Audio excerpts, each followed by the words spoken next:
Hello and welcome to the Mastermind, Body, and Spirit Show. I'm your host, Matt Belair.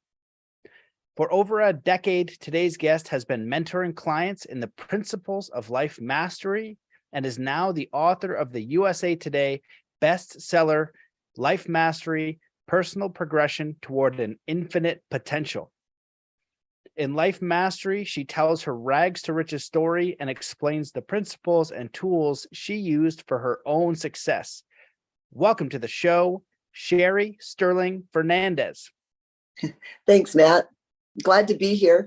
Looking forward to this all day. So it's gonna be fun.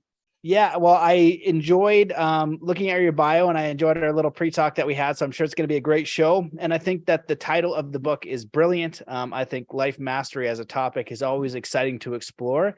And why don't we just begin by letting the audience who is unfamiliar with you and your work, give them a little background on who you are. And Napoleon Hill said, you should always be able to ask somebody, how do you know? So I'm going to start with that. Well, how do I know what I know?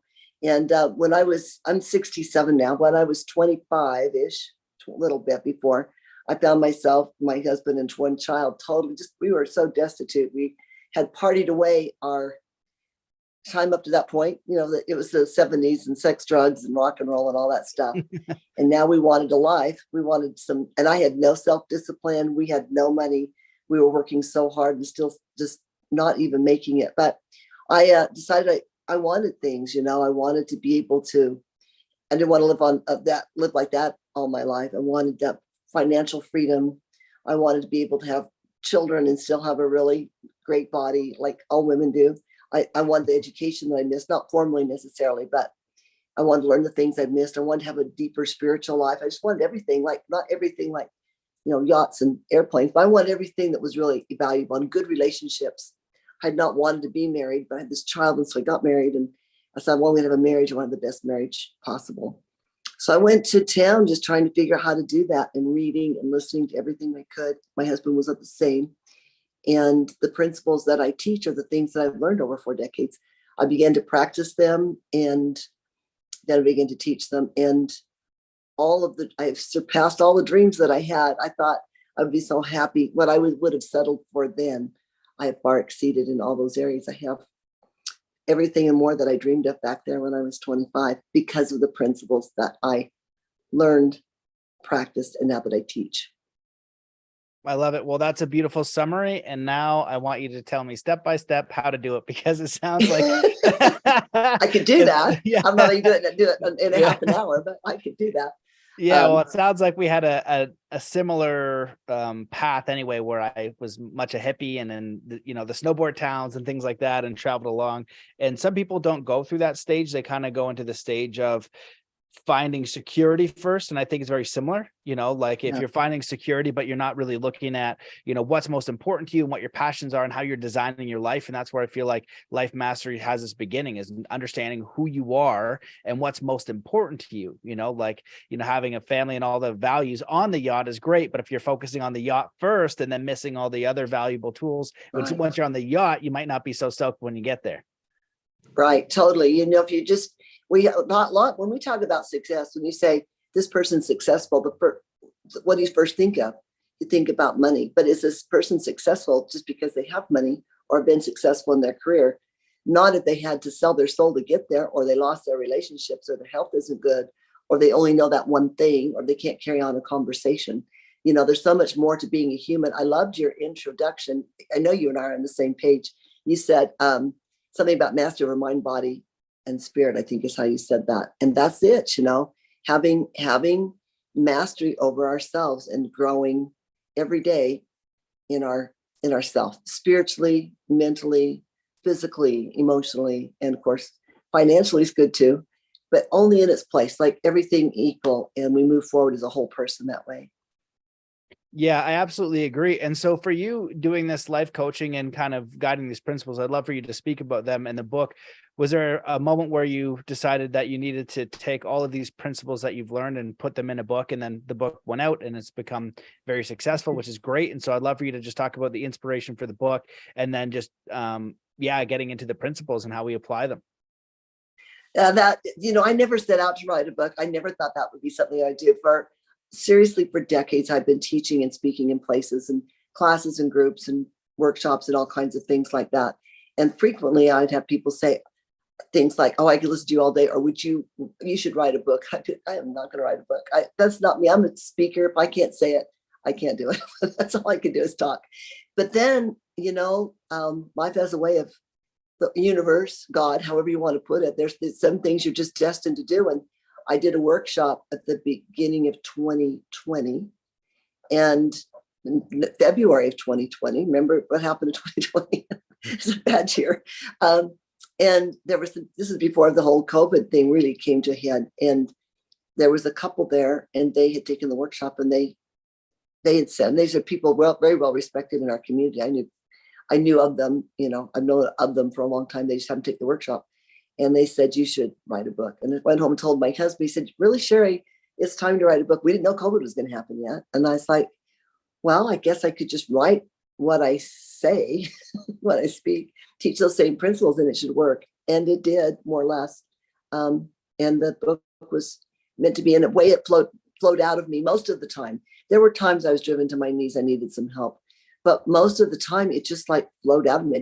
I'm almost embarrassed that it didn't take me more hours to write it. I wrote it in about 5 or 6 months, and we traveled still through 2020. So I was gone a lot, so I wasn't always working on it. And I did do a couple of retreats to really spend some serious thinking time. But it really came together really quite quickly. And I don't know, I felt like it almost came through me than from me, which a lot of people say, but that's is how it felt. And I felt like I was, and I'm not getting any younger either, man. I don't know. And I don't want to die with all this stuff in my head and not get it out. I do still work with clients, but I can only work with so many. And so anyway, it feels like I said, all the things I know are out there. People say, am I going to write another one? I'm like, no, but everything I know in that one, I don't think so. Yeah, well, it seems like it is a lifetime of work that you were able to summarize concisely. And I feel like the more you master a subject, the more you're capable of summarizing it and finding those important points and building that path. And just viewing these chapters, it makes me excited to go through it, because you talk about things like happiness and expanding your why. So maybe that's just a simple one to start with. How does a person find their why to begin with if they have no idea what's going on? Yeah, that's a good question. And that's where I start. I would say this about the time it took me to write it. Ken would say, it doesn't take me very long to write. They said, no, it took you 40 years to write it. It just took you 6 months to put it on paper, so that was the difference. But yeah, you're finding your why. Personal progression is a lot of daily work every day. It's the everyday habits that make you grow and develop and get you towards your goals and who you want to be. And so sometimes in the grind of things, it can feel like, why am I doing all this stuff? You have to have a strong enough why to keep propelling yourself forward. Fundamentally, we all want to be happy. I mean, that's something everybody wants, is to be happy. That's a universal desire. I mean, I think we can all agree that unless you're abnormal some reason, we all are looking to be happy. What gets us there is the question. But what gets us there is when we progress. I had a hard time convincing people that for a while, sometimes. I mean, they look at me like, is that really what makes people happy? That when I say, when you are stuck, how does that feel? I'm unhappy. When you are backsliding, how does that feel? Unhappy. So the opposite is true. We all have this divine, huge potential that we'll never see in this life. Fortunately, the happiness comes in the journey. So if you want to be happier, just start with one step forward, and the happiness comes. You'll see. You prove it to yourself. Make a couple steps forward, and you'll see you feel better. And take a few more, you'll feel even better. You start down a path of self-mastery, personal development, and you're happier. That's where happiness comes from. Somewhere inside us, we know that there's more. I think everybody would agree with that too. There's more inside there. I just don't know how to get it out. So trying to find out what's inside us, our potential, our gifts, growing, developing, loving, becoming better people. That's where happiness comes from. So that's one big why. I do have some other little tools in there to find a why, like a big dreams list. There's great big things to do in this world. I want to climb that mountain, explore that river, learn how to play that instrument, learn a language. There's so many things that we could do and we'd like to do, but they seem far away. But so making a list of those things is so you got something to kind of fun to look forward to and work towards. Having a personal mission statement's another good way. And I talk about that in the book. So you've got this thing you're going to do in this life. mission, things you want to accomplish, the way you want to change the world. But you've got to change you first. So that is a good why motivator. And then having a personal constitution or governing values. This is who I am. I'm a person who is honest and who is and loving and kind, and I want to be this person and makes a difference in the world. A personal constitution like that also can give you a support your why. So having a complex why is good too, but the simple why is because you're just happier. And anyway, people like you better when you're working on yourself, because you're happier, everything just goes better. Well, I love that. Yeah, I love that. And one of the ideas that you shared there reminded me of one of the tools that I like to take my clients through is just creating a bucket list. You know, what is, think about all the amazing things that you would do if you could do anything. And most people don't have a bucket list, and it doesn't mean that you have to do all of them. You might do 0. However, when you write them all down, you'll realize a lot of them are tangible. You know, they're doable, and you can put that on your calendar. And when you go do that thing and achieve that thing, it gives you a lot of energy. It gives you a lot of motivation. It gives you a lot of excitement. It gives you a lot of passion. It gives you a lot of vitality. Right. And I feel like that's important. I remember going through a training a long time ago with a guy named Core Love, who's a bit of a wild man, and he's got these crazy videos out there, but he just talked about how, you know, he's like, if you look at someone who's running their 9-to-5 job, he's like, just look at their energy levels. He's like, often for fun, they're going to go to the pub with their buddies, right? And they're going to drink a few beers, and the energy levels, like, you know, there. But if you look at a lot of people who are CEOs and very successful entrepreneurs, what they're doing for fun has a lot more energy. It might be cat skiing or heliboarding. It might be whitewater rafting. So his point was the energy that you get from that life experience can translate, and you can bring that energy into your business, into your creativity, into your vitality. Do you think that's an accurate statement? Would you? Yeah, I think there's several things in that. It's totally true. For one thing, the person who's become a CEO has learned a few things, and going to the pub, they progress past that. That no longer is got enough meaning to it. They want to do something more with more adrenaline or more excitement, or makes a difference, or bigger things. I said we create a big dreams list, same as you. The first thing I do is have my clients do a big dreams list. It's a bucket list. I call it a big dreams list because it can also include things to learn. You know, like, so just a little bit, I think a little broader definition, but it helps people. If you write it down, you are going to be more likely to do it. Then you won't have a 0. Nobody's going to have a 0. If they write it down, they'll just be drawn to it. It's just something, the power about writing it down. But also I start there, even though it's not the most important work they do with people, because we start with the big dreams list, and it opens up their mind to possibilities. Like all of the things that are out there, and it gets them to think bigger and to think grander and think, yeah, there's big things out there. Like, you know, coming home watching TV every night is not going to fulfill what I really want, where my heart's longing. And so then we start thinking bigger. So it gets us off on a good step. But it's also really valuable. I ask them to have 50 when they come to see me. Nobody ever does. But I challenge people to have at least 50 to start with, and to get into the hundreds of things they want to do. Just list them specifically and start marching down that list. And like you say, a lot of them are very attainable. Sometimes people say, well, I can do that next week. Well, yeah, go do that then. Right? What's stopping you? Just don't go watch TV next week. Instead, go do that thing. And some are big things, you know. I've got my list is actually updated on the, I should update it again, actually, but on our website, because I want people to see the possibilities. And I think mine's pretty good. I've got a lot of things done. Yeah, well, I love that. And you're correct in stating that it's so important to see the possibility. Most people don't see the possibility, and that's the challenge. They somehow have blinders on from either life experience or past memories or limitations, where they can't see the possibility. And it's incredible what we're capable of over a long period of time. I like the quote, there's something along the lines is most people overestimate what they can do in a year, and thus underestimate what they can do in 10 years. And, you know, when we can align our vision and our values and our mission, and as you put it, our personal constitution and who we are with our life's work, with our vocation, we're going to be moving towards meaning. And it's not so much about the result. You know, it's like, oh, well, once I get this result, then I'll be happy. And as you've already stated, it's a little bit of progression. In that way, it's going to create more happiness. It's going to create more fulfillment. It's going to create more motivation or discipline to continue on that path. because it's the one that you designed, that lights you up, that's full of inspiration by your own design. It's not being created or given to you from an outside source, which I think is really key. And in your book, you talk about a lot of different things I'd love to get into. And the one I want to skip to in the book is life mastery and character, because I feel like that's so important. And so when you speak about character and trying to develop that in a life mastery sense, can you share a little bit about that? It's probably the worst worded question ever on a podcast.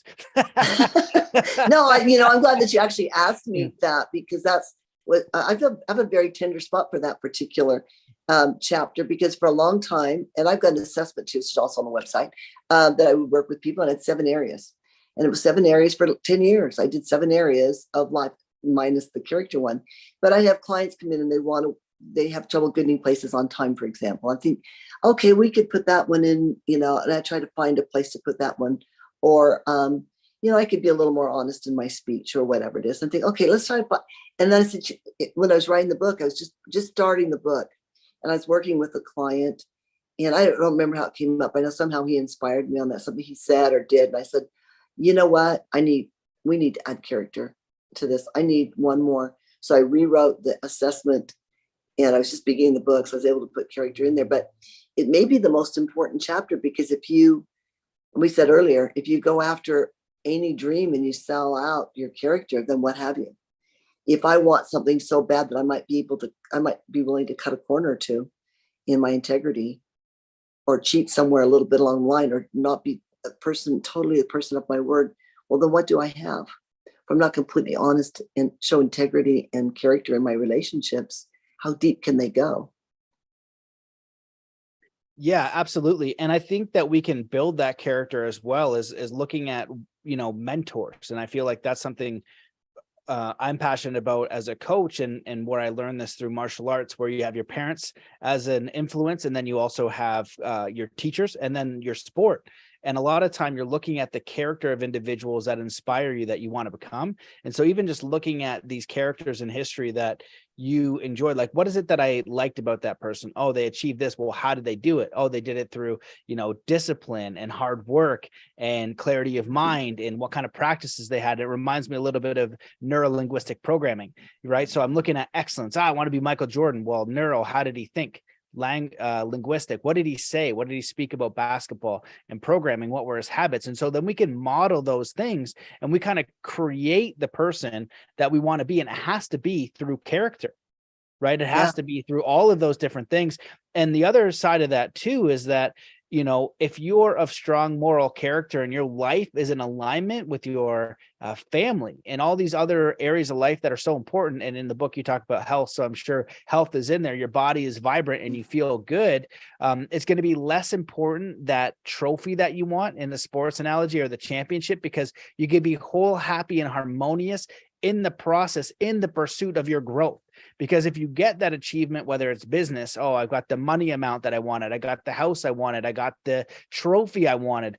Well, life happens the whole way, and it's going to happen after. And even if you ding every single trophy, right, then you're going to get older. Then there's going to be another stage of your life. And if you look back and you're like, oh, I got all those trophies, but you know what? I went through 2 marriages, my kids hate me, and all this other stuff. Then you're like, was that really worth it? And as you go through that process, it might not have been. And so it's just being very clear about who you are. So I love that you have that chapter in there. It's not even just like you may be sold too much. The other thing might happen is you might tick all the boxes and say that, now what? Now I don't know what to do. Because the real thing, the real trophy is who you are becoming, right? You've heard it said, on my own masterpiece. This masterpiece that we're creating, this canvas that we are, who we are, is what's really happening. It's not a box to tick. It's how good can I be as a whole person. So it's not about what I achieve really. Those are stepping stones to being better. I like what Jim Rohn said about making $1 million, not because of the money, although that's fine, but because what it will make of you, right? Win that sports trophy, not for the trophy, because what it will make of you in the process of getting it, all the things you have to do. But if you sell out your character, then what does the trophy mean, right? It doesn't mean anything. It's kind of worthless.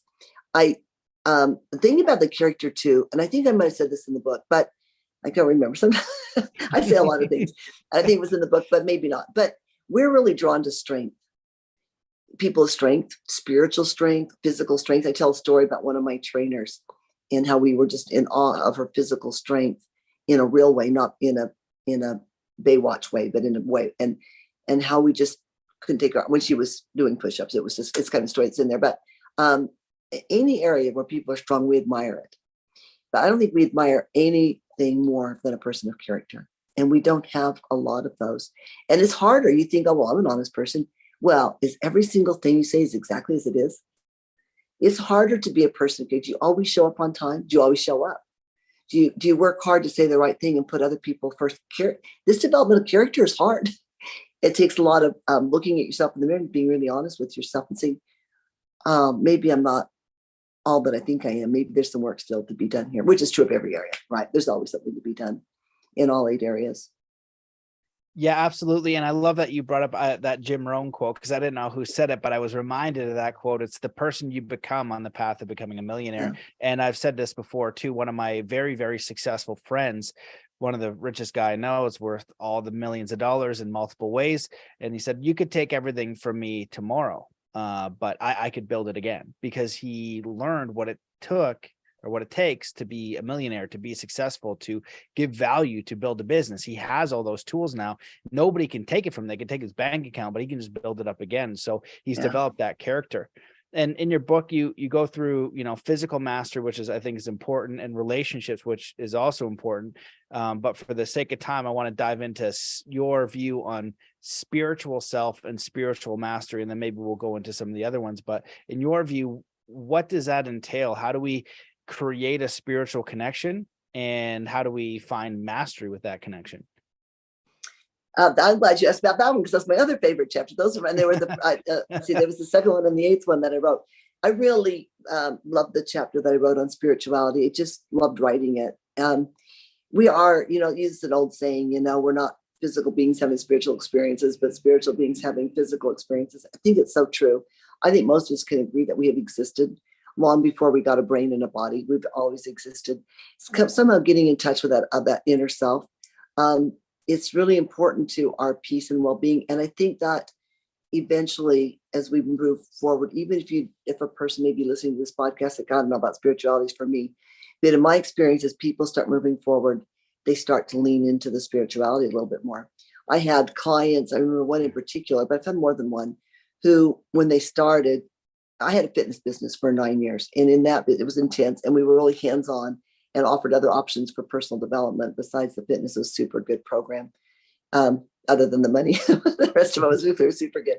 But I had a few clients there would say, yeah, the spiritual part's not for me. I just want it, because we'd talk openly in the gym about the different areas of life, because I had a personal development part too. So we had Fit Mania, fitness, and Fit Life was the personal development. So it kind of mingled. And you had a couple of them say, well, I'm just not, spirituality is not for me. But a little while down the road, they got the body under control, a couple other things. And they're like, hey, let's talk about spirituality. Where could I start? I just want to do something. I had my sister-in-law is a great person. I think I tell this story in the book, but about atheists. But towards the end of her life, she got a weird disease and died real quickly. But not very long before that, she was saying, what could I read that's maybe not non-denominational, but that would give me some spirituality?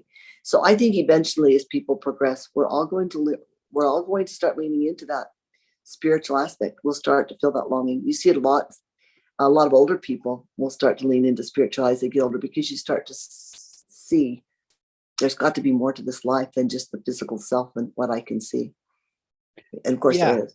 Yeah, I absolutely agree with that. And if you look at people who've studied people who are ready to cross over, and they do a lot of interviews and they talk about regrets in life and things like that, almost everybody talks about some sort of spiritual experience, whether they're like having a connection with God, or they're seeking a connection with God, or often too, I've heard that people who are terminal will have this great sense of peace. I'm sure it's not 100% of the time, but I know personal stories where people were very afraid of passing over, and then having this great deep sense of peace before they crossed over. So I think it's an important thing to consider your own mortality. They talk about that in Stoicism. They talk about it in Buddhism, live your life as if you're going to die tomorrow, or you got 24 hours, because we're not guaranteed this, and we don't want to waste it as much as we can, because we can get very sidetracked with many different avenues and distractions, and most importantly, the ones that are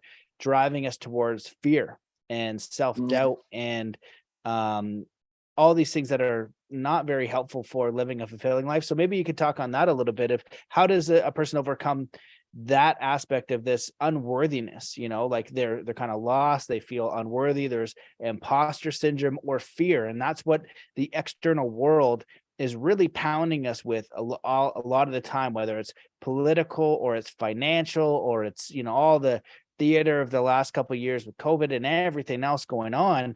Now your focus is out there and not in your inner world. And it's more, you're like, oh, now this external world is more dangerous. It's more challenging than it was if you're kind of looking at things.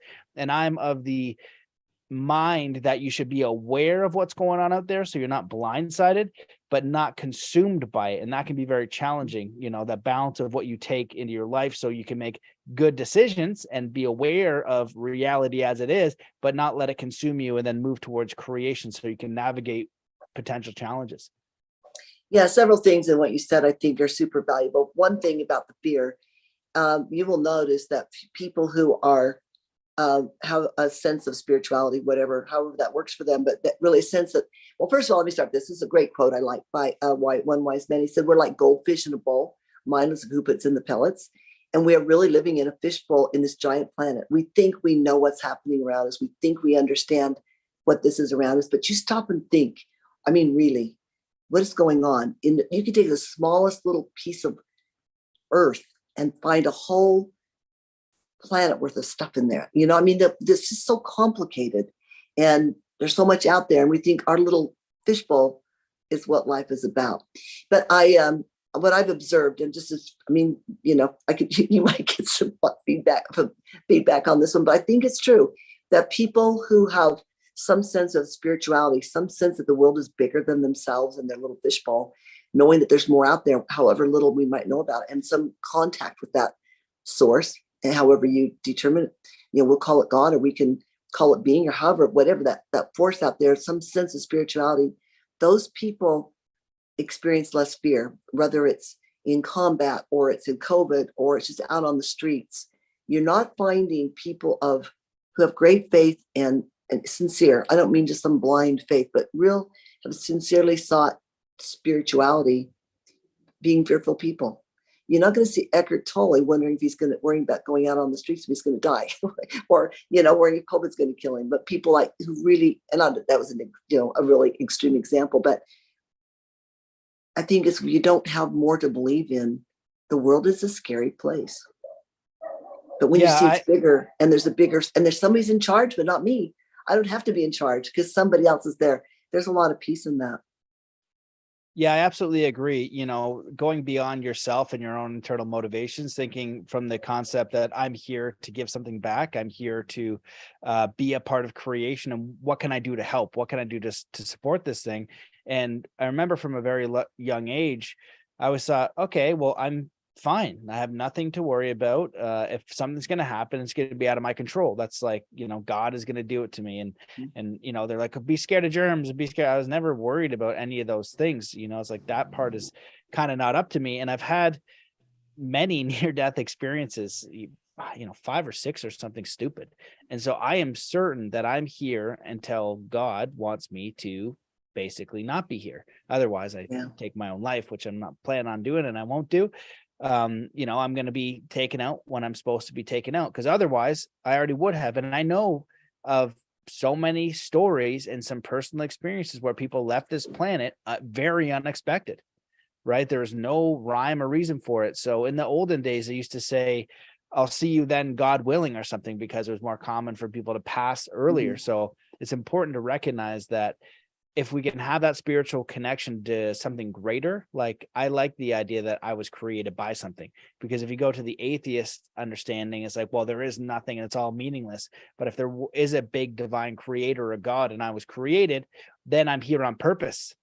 And that to Yeah. me is much more empowering than it's all random. I don't matter. You don't matter. What I do doesn't matter. And you can see the actions and the lifestyle of those who believe it versus the people who believe in something greater, believe they were here for some sort of purpose and have a desire to benefit everybody of life. You know, I'm here as a part of this entire orchestration of life, and I would love to be a benefit. I want to work with this cohesively rather than be a parasite, to be something that creates chaos, you know, to be a quality representative of life itself. Yeah, no, I love it. It's, the other, well, two things I think about that. First of all, I just want to say this about when you believe in this, but you said you've had these experiences, this knowledge, spiritual knowledge is like a lot of kinds of knowledge, like love or a lot of other things. Real knowledge and real truth somehow comes from inside of us, outward, rather than from our external inward, if that makes sense. Inner peace, like that's why we meditate for this inner peace and getting in contact with ourselves, right? We can understand truth from the inside. This is where we really know truth, is from the inside, from some source that is not just our intellect. We don't decide, it comes into us, if that makes any sense. And the other thing I like about spirituality is that we're with not only is somebody else in charge, but we can, if we learn how, and you've had the experience, I know you have, where you can pull a power into your life. I can be more powerful. I can pull a power into my life that I don't have on my own. It might be incremental, just a little bit, but I can be a little bit better. Like I'm a big prayer. So I pray before I do the podcast with you, because I want to be just a little bit better than I would be on my own. And I believe I pull a power and be a little better mother and wife and friend and everything. I want to be a better person every day. And I can pull that power into my life because I have a connection there. And it does make me more powerful. I love that. And before I record a podcast, I always pray that, may God speak through me, may spirit speak through me, something along those lines. And I totally agree. If you look at the Shaolin monks or the Buddhist monks, the Shaolin monks are using the Tao, the energy that's all around us to break bricks, to do these impossible physical feats. And if you speak to them around like the mindset and the psychology and the spirituality, right, they believe in this force that permeates all things, all life. It is the life force. And so what is it exactly giving us life? Because when we go to sleep, we are not conscious of anything going on, and somehow we wake up again. Something is keeping the body breathing. Something is granting us consciousness to observe all of life itself, and then have this kind of driver's seat of what in the heck is going on. And only when you reflect on that and contemplate it, one of the meditation exercises I really like is like, okay, go into a state of meditation and then think about, who is the observer, right? Who's the one with this internal chatter, the watcher. right? Yeah. Who's the watcher, right? And then you go, okay, then who's watching the watcher? And then you go back, oh gosh, like this rabbit hole of like, what the heck is that? What is happening? And then through meditation experiences, many people have listened to this show. And if you haven't experienced this, I highly recommend just a little bit of meditation until you do. They've experienced when you have no mind, when you're just in the body breathing, and there is no thought, and it's clarity, and the mind isn't bickering. And so then you think about, what is that thing that's bickering? What is that? Because it's not me. I am not my internal dialogue, and I'm not my consciousness, and I'm not even the observer. I'm something more than that. I'm like everything and the observer and not the observer, because the observer will stop sometimes. So it's very, very confusing. And then it leads you to, we are in this great mystery. We are in I think in the Bible, it talks about being beyond the veil of like seeing it. And I feel like that's why it's a free will realm, that you have to choose the kind of person you want to be through your actions. You're choosing what you want to support, what you stand for, by your words, by your actions, by your deeds. And that's what's going to be measured. And there's another quote in the Bible that you remind me of. It's like through God, all things are possible. And in Buddhism, they'd say something similar, but you can see all these similar ideas through religions and through these spiritual teachings that, through this great force, this great power, I'm going to be a conduit of that and bring it forward. It's not just me, I am so powerful that I am doing this. It's very ego-based, and I feel like that's only going to lead to destruction. And if you think of the idea that there is this greater force. I want to connect to that, to use this power to be a conduit of good for all of life. To me, that's a much more powerful frame of reference to be operating from, and will also bring more happiness. I like, you said, I can, how'd you say it? You said, I decided I want to be a better person. I want to be more like this or that. You can't do that if you're not aware of what you're already thinking. And we mostly are not aware. We mostly live in, I know people would argue that we're conscious during the day, but we're mostly unconscious almost all the time as far as being aware of our thinking. But once you become, so that's a skill.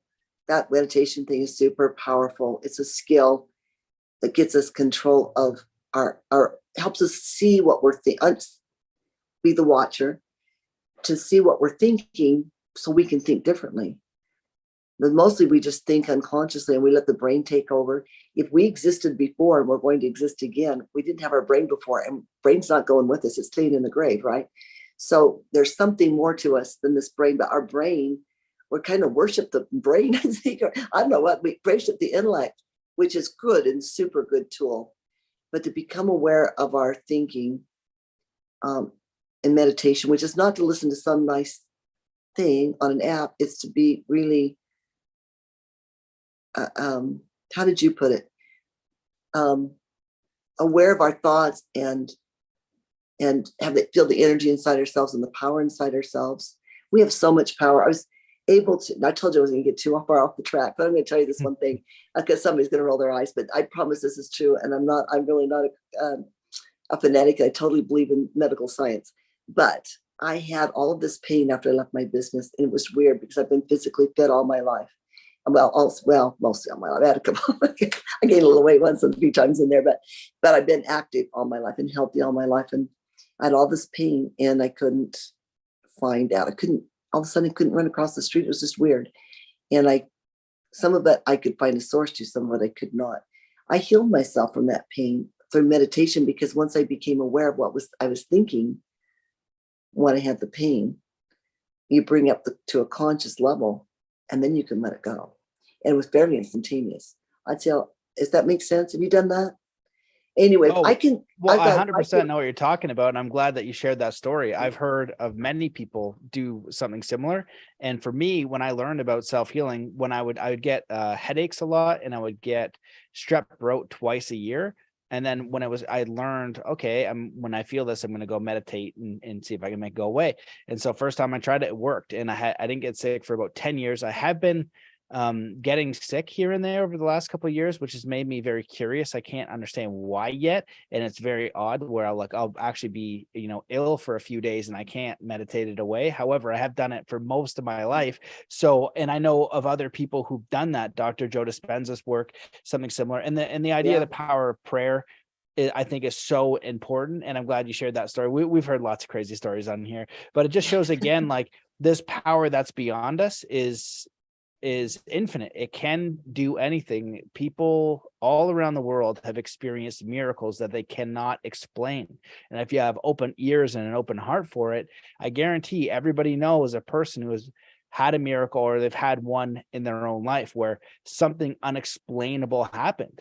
And it happens all the time, and we don't know why or how or have a rhyme or reason. And the one thing in your story that I think is the key, though, is like understanding the mental dialogue, understanding your thoughts and your feelings. I met a friend recently who I coached, and we live in the same town now, and we're friends. And he's just telling me, like, he's starting to get sick and he's run down and he's just stressed to the moon. I'm like, well, probably because you're stressed out. And he agrees. It's like, if you're stressed all the time, you're going to create disease within the body. And so becoming aware. There's science behind all that too. There's actually really good science between people who meditate, have stronger immune systems, that stress and that being in that high frequency mode of the flight and fight thing, which we live in a society like that, that's causes disease and aging and all that kind of stuff. There's enough science there if you need a science to prove it. And you think, Matt, if we can heal our body or eliminate pain from our body, if we're powerful enough to do that, if we could capture that power, what could we create? What else could we do with using that same power? If we knew how to do that, what else can we do? We have that whole high percentage of our brain we don't use. What if we could use it? Would be cool, huh? What all things we could create and do.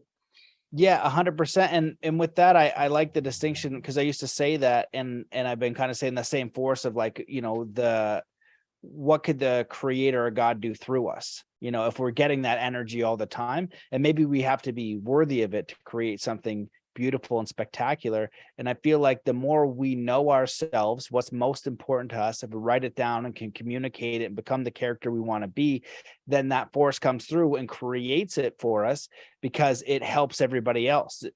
Creator God wants you to create the things that are meant for you as a unique being. My preferences and dreams are not going to be anyone else's. And so when we can kind of connect to those two, it inspires other people to say, what is your unique expression here? Because when you know what that is and you express it fully, it automatically helps everybody else, whether it's through mirror neurons, as you spoke about earlier. You talked about the inner being. When someone's peaceful, when someone is strong and confident and all these things, are not faking it, they're emanating it. And you can see the fakers. And it's pretty obvious because they haven't really embodied that. Do you want to comment on that? Yeah, you definitely can see the thing. Yeah, there is when you, the only way, so I've done a lot of podcasts. I've done maybe 110, 120 as a guest podcast. And frequently they'll ask me, well, do you have one last bit of, I'm going to jump to that, to that last bit of wisdom. They say, do you have one last bit of wisdom? This is the deal. You want to change the world and make the world better. And you're doing the very thing that I'm talking about. But how do you do that? Well, you work on you. If your relationship is not what you want to be with your spouse or your kids, what do? You work on you. You change you. It's the only power that you have. You don't like society and the things that are happening in it. You work on you. Mahatma Gandhi said, be the change you wish to see in the world. And that is the truth. You want the world to be better. You want to make a difference. I mean, go sign up for something. Certainly please don't go around just complain. Go sign up for something if you really believe in something. But still, the work has to be here and sincere and very real. And so I did something I wanted to say about the meditation, but I would hope that people don't dismiss the meditation too easy. Oh, I know what it was. You're talking about how it's a unique experience and everybody's got their unique thing. I think one of the reasons it's hard to teach, one of two reasons it's hard to really teach meditation, really and reach people, is because everybody kind of has to find that road themselves. It's a unique experience. We have to read and study and learn from other people, but you kind of have to find your own way. It's a very private and personal thing, much like prayer is. And maybe that's the second half of prayer. So it is a very unique experience, but I hope your listeners are not discounting meditation as some kind of Eastern, which is not, by the way, it was not originally an Eastern art, but a real thing and useful for everybody. Maybe the other reason is people have to be ready for it. Yeah, I absolutely agree with all that. And I hope most of my listeners are open to meditation and they have at least tried it. I've even heard the example of just learning how to clear your mind and meditate, for however long it takes for you to learn to become clear and aware of your mind, and you don't need to meditate anymore. I've heard that idea, or learning to bring it into all areas of your life, like walking meditation, just being aware. Mm-hmm. That's all it is. And in Zen, they teach you to have the same reverence for Zazen meditation and sweeping the floor. It's the same thing. Just put all of your attention into the thing that you're doing. Don't be sweeping the floor and thinking about all the different things you got to do. So you can bring this practice into all areas of your life, and you're bringing concentration and awareness to the present moment, which is all that we have. And you also shared that simple tip of being the change you want to see in the world, or improving yourself. And I've heard it before, and just now you saying it again, I feel like I had a deepening of understanding of that idea. And I've said it before, I just understand it more now. That is literally the only freaking thing you can do. You can't do any, like, you can't do any. That's true. You can't change another person. Nothing. You can't change. Nothing but change you. But it does have a ripple effect. Like you said, you can tell the fakers and the real people. You don't have to go around saying I meditate. Who cares? But they will feel different around you if you're really sincerely interested in people and trying to make a difference in yourself, which includes to be an improved person. You're being more involved in other people, right? People will feel that and they'll be drawn to it, and it'll cause a ripple effect. You'll be able to change lives. It will ripple out to the other people, as you change. I tell my clients, I don't work with a whole lot at any given time. I'm down a couple this week, but I kind of protect my lifestyle. So, but I will tell them I don't work with that many people, but I expect you to go out and be different. So people will be drawn to what you've learned. So you'll be able to teach. You've got to go out. You've got to learn this really well, and you've got to go out and be that change. So people will be drawn to you, and you can make a difference. That's the only way I'm going to make a difference. My debt in the universe is if my clients live it, which they do, and they will, and people are drawn to them. And then people learn from you, and then those people learn from those people. And we can change the world. You, me, Matt, the two of us, the people that are listening to your show, we can make a difference if we just sincerely work on ourselves, which requires daily habits, which we didn't talk about, but you can read about that in my book. Well, I do but want one of the daily habits is meditation. Yeah, I do want to hear those daily habits, because I had an intriguing intro for that. They said the habits that, if practiced daily for an hour, can propel you to do the top 1% of your field's earners. Mm-hmm. Now, I'm going to preface that by going on to a separate rant, so we'll have to get back to that.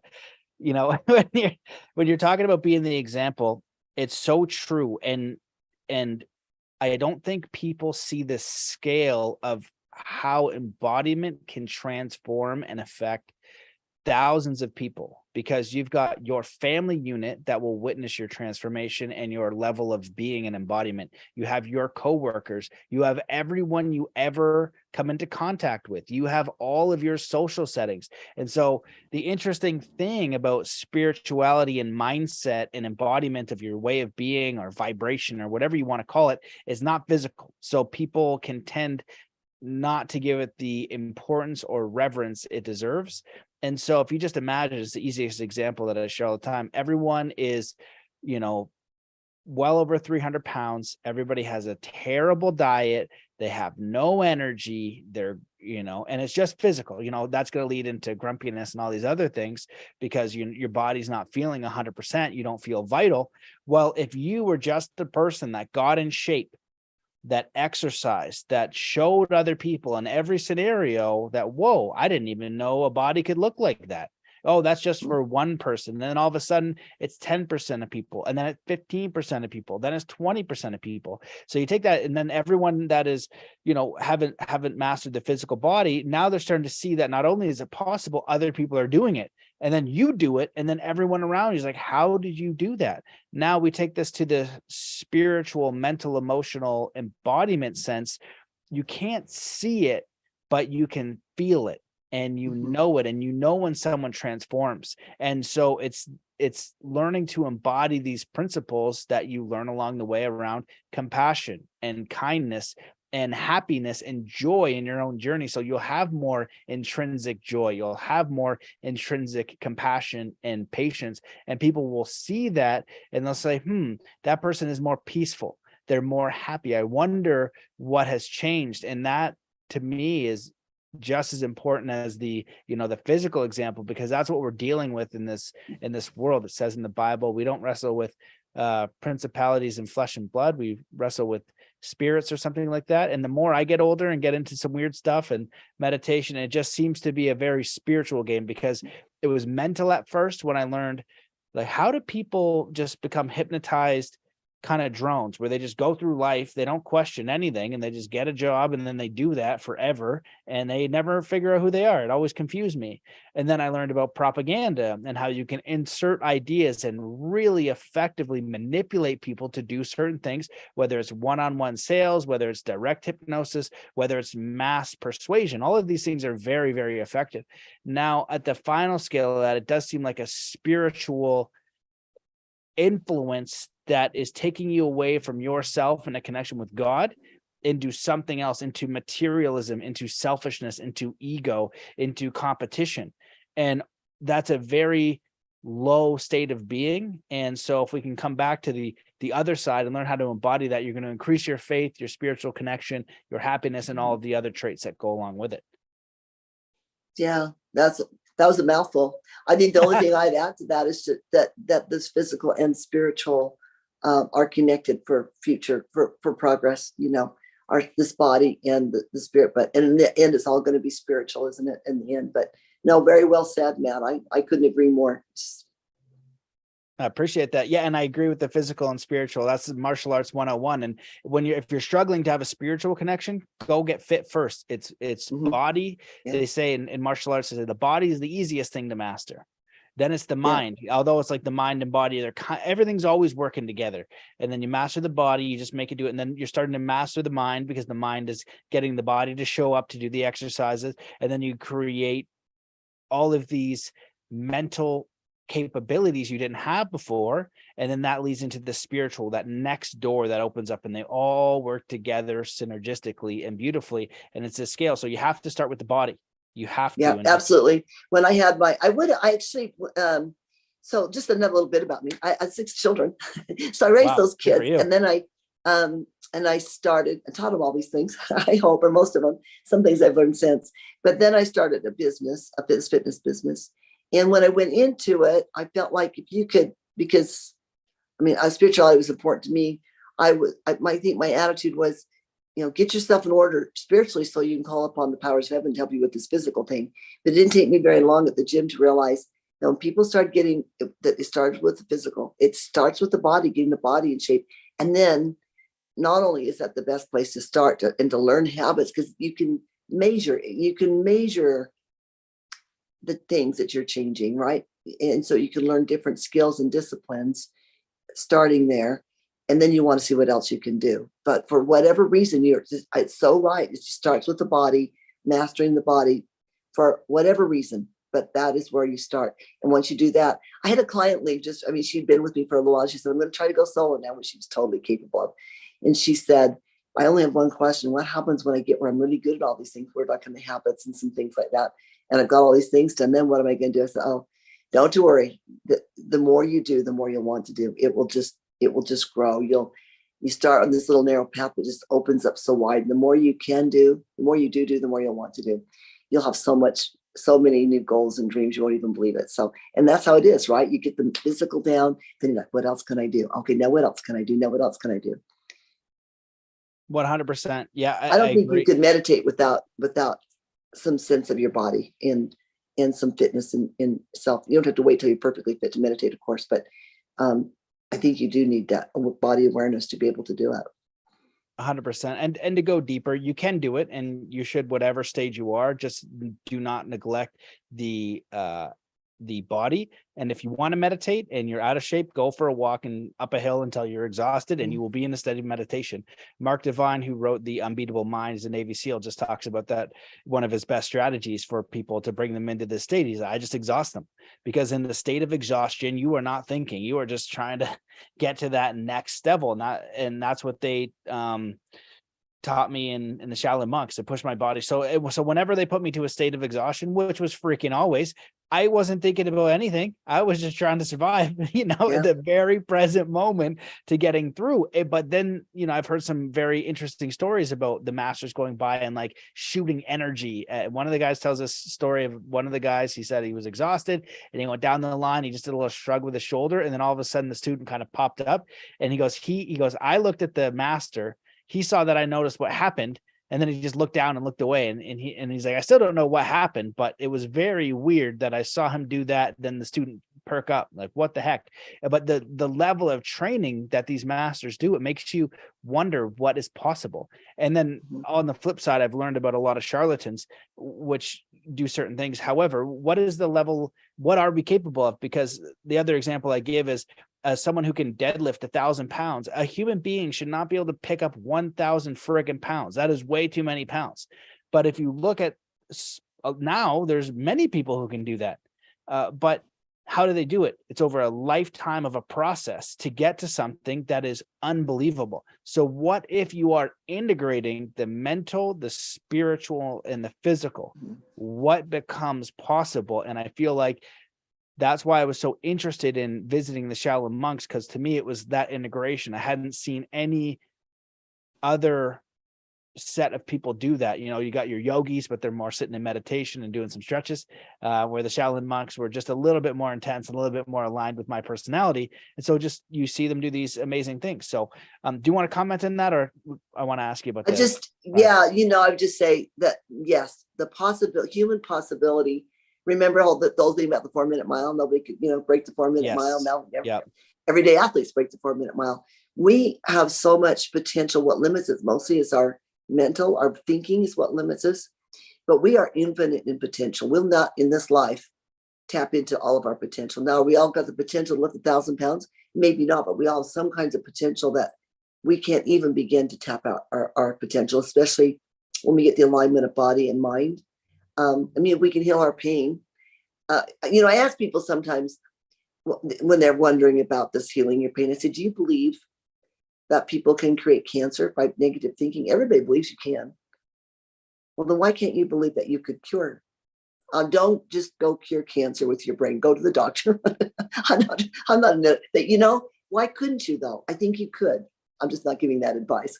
I'm just saying, talking about possibilities and ideas. Why couldn't you do anything? Why couldn't you lift 1,000 pounds if that's your thing? Or you're right. People have done amazing things, just amazing things. Yeah, I totally agree. And I've had a lot of people on my podcast before that had cancer and have cured it through their own means, that it became a possibility. I do believe it's possible. Yeah, usually diet, a change in lifestyle, and even having Dr. Lando on there was very well known for, he said, curing people, but he goes, I never use that word because you get in trouble. He's like, but really all I did is look at their lifestyle, take out all the toxicity, take out all the stress that I could, and then help them get back on track. And lo and behold, a lot of them had successful recoveries, right? You got to change the way you're thinking though, too. You got to get rid of those negative thoughts. 100%. Negative thinking. Yeah. 100%. The stress, right? I think stress is the number one indicator for all disease across the board. It is. So we're not meant to be in that intense fight or flight, sympathetic nervous system response all the time, which our society requires, and something's got to give. Yeah. But you can live in this society and not have it. You don't have to have it. And I guess that's again where meditation comes in and some mindfulness. If you were to get cancer though, and want to cure it with your mind, if you didn't have already some skills, mindfulness skills, it might take too long to learn. It should be said here, Matt, I think you would agree that mindfulness and meditation is hard work. And it's not like seeing visions and doing things. It's day to day, everyday practice, and it takes time. And one of the hardest things I've ever done, I think, in my life. It's harder to be mindful, I think, than it is to be physically fit. So if you were to get cancer, you'd have to do the short course. You'd have to get on it pretty quick and be able to believe it, know it, understand it pretty quickly. So I guess I'm just saying, practice now. Then you're about why you get cancer in the first place. Yeah, I 100% agree. And it's interesting because as you were saying that, I was reflecting on my own quote unquote mindful spiritual process.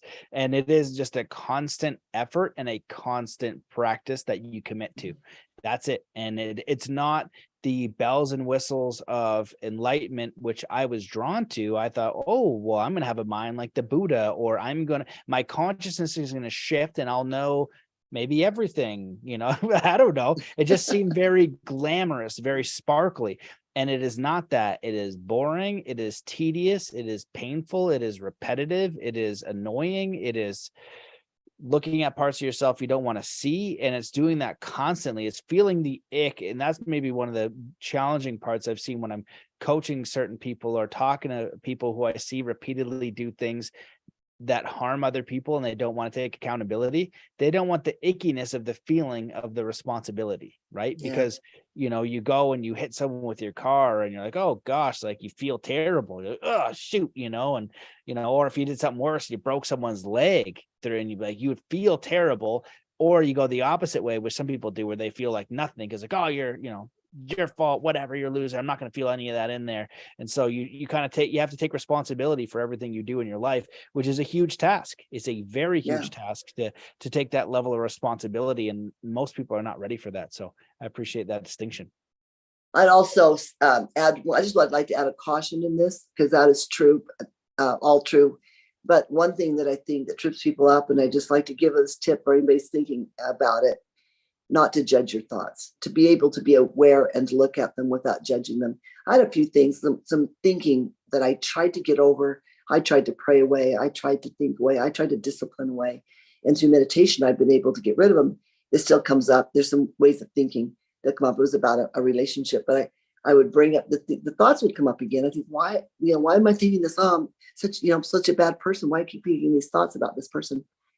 Now they can, when they come up, which is much more seldom, I can say, oh, that's what that is. And then it goes away. When you bring a thought up into consciousness, if you don't judge it and you can just sit with it for a minute, once it becomes conscious, you can let it go. You can't let it go when it's in the subconscious or non-conscious, as some people would say. In those levels, it's got to come up through the non-conscious, the conscious, into the conscious. And then you can take a real look at it honestly, and then it can go. So, but if you beat yourself up over it, then it's not going to go. It's going to stay. So that was a little too long of an explanation, but just don't judge your thoughts. Just acknowledge them and notice them, but don't judge them, I'd say. Yep. I 100% agree. And I think it's an important distinction. And there's that classic one where you are not your thoughts, right? And so you're not your thoughts. We get a thought and then we judge that thought that's come up, and it's just whether you're going to act on it. I get crazy thoughts all the time, so as long as I don't act in them, right? It's like, oh, where the heck did that come from?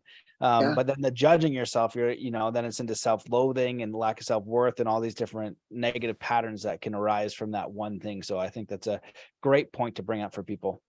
Totally makes it all worse, and you're going to hate it all the way. You're going to hate, and you were talking about how hard it was and all that, but there are moments of joy and pleasure, and it is satisfying too. So it does have an upside. It's not all hard work.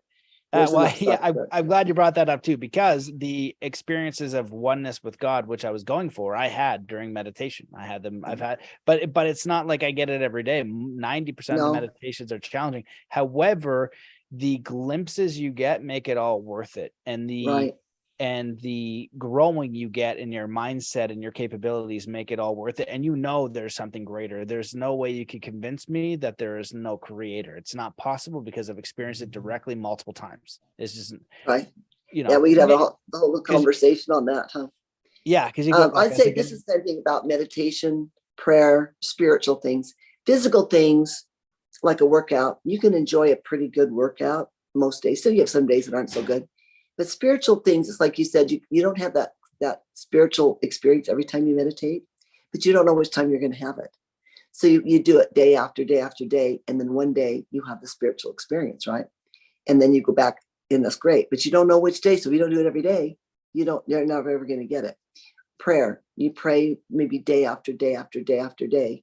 And sometimes you have these really unique spiritual experiences, but you don't know which days they're going to come. You can go to church week after week after week, and okay, it's nice. And then one day you have the spiritual experience. But if you don't go every day, every time, you don't know when it comes, when it's not bidden. And that's why it is with spiritual things. I think you have the practices, and then when in the universe's own good time, you have those spiritual experiences. But it's the daily or the weekly practices that put you in a place where you're ready for it now. And then you'll go some more, and then you'll have another one. I totally agree. It's the same as the physical, right? You don't just go to the gym once and you see anything. It's over time you get those results. Mm-hmm. So it's just that it's challenging for people in the spiritual, mental, emotional space to wait, because they want to see it. So just having a little bit of patience and a little understanding that there will be benefit to it, and you will notice it, and and then you have to do this other thing where you have to try to do it without attachment. What the heck is that? It's very frustrating, so I get it.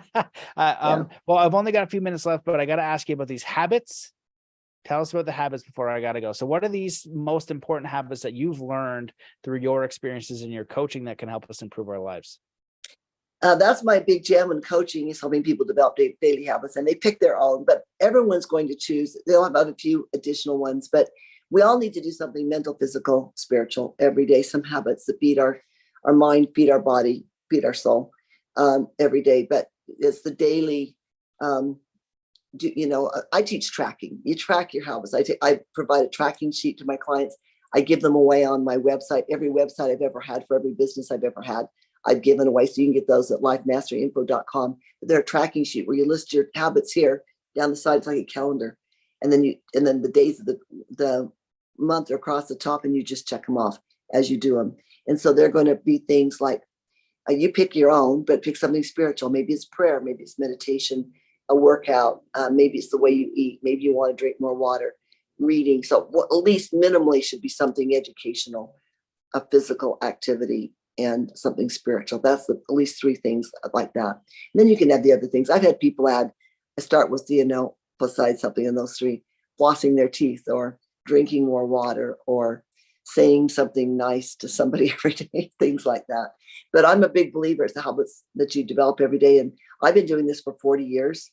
And I would say that everything that if I have one practice that has created success outside of drawing on the spiritual support, is the daily habits. If you work out every day, and once you do it, you get on there, you're going to work out every day, 5 days a week, I'm going to work out, you get on, you're going to do it. Now it's taken care of. You can think about other things. You just make that part of your planning every day. Check it off your tracking sheet. And you're going to get there, right? If I read every day for 30 minutes in my field, well, I'm going to be an expert in my field before you know it, more than everybody else, more than my competitors, because I do this every day. If I meditate every day, I'm going to have a spiritual edge. I'm going to be developing myself spiritually. It's just going to happen. So it's about the habits. If I can choose a topic to speak on, when I'm doing speaking, if I can pick the topic, I almost always speak about why habits are more important, or systems are more important than goals, because it's a system. It's the system. This is one of 2 systems I teach that get you where you want to go. People have these great goals, but they don't have a system, and then they forget about them. New Year's resolutions, they're sincere. I believe they're sincere, but they forget. If you use a tracking sheet every day, you won't forget. You won't forget what you're doing. You have a system. You check it off, and it's a really great source of accountability. It may not sound like much, but Peter Drucker said, "What gets measured gets managed." Simple little practice, simple little tracking sheet makes a world of difference. I absolutely agree with that. And that there is absolutely pure gold for everybody, because I know in my own life that the habits that I choose create my outcomes, and also how I lack in certain consistency in areas. And so if I make that commitment, it has big changes. And one of them, I had Daniel Krenzel on. He had this God Walk app, and I went through and I downloaded the app and I went through the God Walks, and I was like, man, I had just had this epiphany of simplicity, where there were so many times in my life where I meditated. I went probably a year of meditating an hour a day, about like that. And I used to go, kind of make it more sporadic. However, the relationship with God, I feel like, well, I'm now carving out time in my day that I'm going to have this experience with God. And I meditated a lot, but this was kind of combining meditation and prayer. And I made it a priority. And then I was tracking it, and then I was off for a week or so, but then I could notice that through the tracking. It's the same with my physical fitness. When I'm going all of the time and it's just on autopilot, I'm incredibly strong. I gave my buddy a hug the other day, and he goes, "Holy crap, you're thick." And it's funny, it's not as conducive for snowboarding, which I'm doing these days. So I'm trying to kind of lighten up that little bit of extra beef I put on being in Ontario, now getting back in the mountains. But it was a result over time, about a year of going to the gym all the time. And then 25 pounds of muscle happened over a year of, that's the thing I was committing to. And so that simplicity of your body and the spiritual connection are so important. And that's going to lead to the other things, where maybe you have this vocation or this business idea that will arise that little bit over time, just a little bit every day, not 8 hours on the weekend. It's bit by bit is the most powerful way to achieve any goal, rather than trying to cram, and stuff it in before you have to do other things that are more important. Successful people, you read any successful person's life, they have any CEO, anybody who you would really admire, they have a morning routine of personal habits that they do every day. That's just how it is. If you want to be successful, you have a daily routine of personal habits, and they are a priority. That's what we call personal development, right? That is personal development. You make it a priority, and nobody comes before your personal development, because if we're doing the best we can, we're defeating ours, taking care of us, we can take care of other people. We're going to be better for everybody. And I told you about how I had 6 kids. That's a lot of laundry, a lot of ball games, a lot of dance lessons, a lot of costumes, a lot of meals to cook. And so sometimes I would feel like, I'm overwhelmed. I don't have time to work out today. Maybe I might think that. I always worked out, but maybe let's not say workout. Maybe it's something else I was doing. Okay, I don't have time for that today. Or I'm going to have to do it short. You know what? Anytime I gave up my personal development habits to get more done, I didn't ever get any more done. You don't get less done when you put you first, even though it seems counterintuitive, because you're taking time to do that. You take your 1 hour or your 2 hours a day. It's a good 2 hours for me nowadays, a little more than that, actually. Even though I'm doing that and taking that much out of my day, I'm so much more effective the rest of the day. And at the end of the day, you're never sorry. You know, like, I wish I would have worked out. I wish I would have prayed. I wish I would have meditated. The laundry you can do tomorrow, or the phone calls you can do tomorrow, or so you clean the garage tomorrow. But you can't do tomorrow today's prayer, or tomorrow today's workout, because that has their own workout, right? So if I put me first, I do my own habits every day. And any successful person does this. I know you do it, Matt. I'm sure you do. You have a routine of things that you do, and they come before all else, everybody else and everything else. Another Jim Rohn quote I like is, you take care of you for me, and I'll take care of me for you. It's that kind of thing. We're better for everybody if we take good care of us and make sure that we're working on our personal canvas, being all that we can be. Beautiful. And it takes habits every day. Well, I can't think of a better closing statement. I've very much enjoyed this show. I wish we could go longer, so maybe we'll have to get you on again one day. But thank you for the work and writing the book and everything that you do. Where can people find you if they want to get the book? I know you're hoping that it goes to a New York Times best-selling list, so I will send prayers and well wishes your ways, because that would be an incredible accomplishment. And I've really enjoyed the show. So where can people go to find out more about you and your work and stay connected? Well, we have a website, of course. It's lifemasteryinfo.com, because Life Mastery was taken. So lifemasteryinfo.com. And then I'm Sherry, SHERRY, at Life Mastery Info. And if you email me, I return all emails. I always do that, and do that personally. And then, of course, I'm only on Facebook and maybe Instagram. I've got somebody who does some of that for me. And I think we've got an Instagram problem. But at any rate, I am on Facebook. You can find me there. And then the book is on Amazon, of course, and it's also on Audible. I have a deep and sultry voice. I like to think it's sultry. It sounds like a smoker's voice. I read the book myself. I was determined that I would read it myself, and I think I did a pretty good job. So that book is on Audible. You can get that on Audible. So Life Mastery is on Audible. There's also a workbook that I use with my clients that I went ahead and plopped that up on Amazon as well. So you can get a workbook that has worksheets, the tracking sheets, and a place for daily written affirmations and some other tools in that. And that's also available on Amazon. Life Mastery Workbook. So anyway, it's hard to miss me. You just Google it, Google it, all these interviews, and it'll come up. Amazing. Well, thank you so much for your time today. I appreciate this. And I just invite the listeners to check out your work and website and some of those downloads I'm interested in as well. So thanks so much for coming on the show. And yeah. Thanks, Matt. Great interview. Good conversation. Appreciate it. Well, thanks everybody for watching.